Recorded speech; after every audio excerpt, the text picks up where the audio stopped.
Recording by आशीर्वाद studio Damodarpur.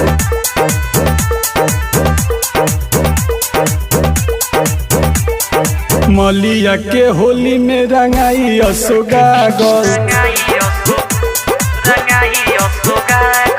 मलिया के होली में रंगाई असोगा गल। नेहावा सहेली एक रहतिया भागल, नेहावा सहेली एक रहतिया भागल। मलिया के होली में रंगाई असोगा गल, मलिया के होली में रंगाई असोगा गल।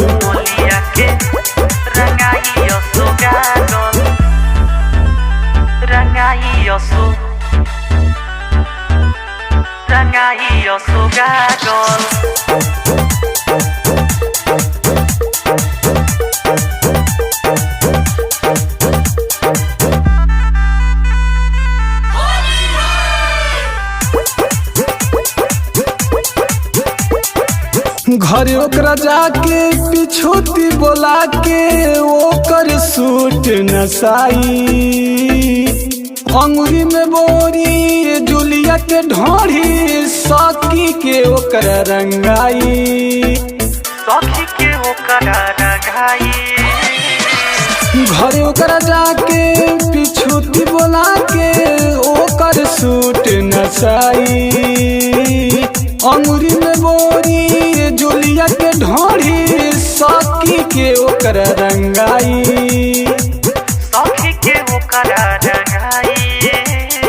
डाली पिचुकारी पूरा होई जाई पागल। मलिया के होली में रंगाई असोगा गल, नेहावा सहेली एक रहतिया भागल, नेहावा सहेली एक रहतिया भागल।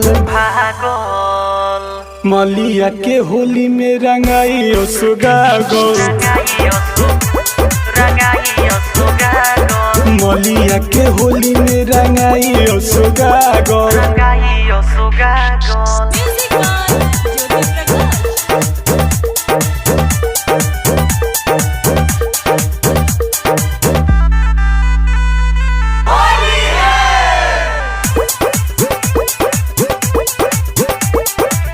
होली के माजा मोटुर राजा घूमी घूमी उठई है, भोला के संघवा ले के रंगवा गौतम सुनील सोनल जई है,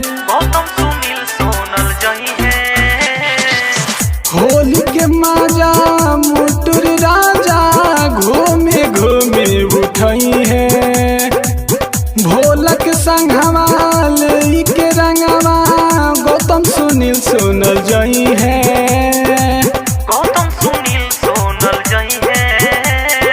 पीएस पर आकाश भी रहता रे पागल।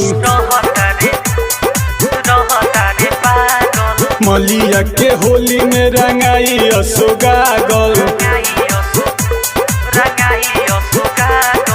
नेहावा सहेली एक रहतिया भागल, नेहावा सहेली एक रहतिया भागल।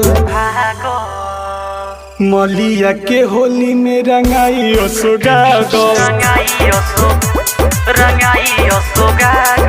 मलिया के होली में रंगाई असोगा गल।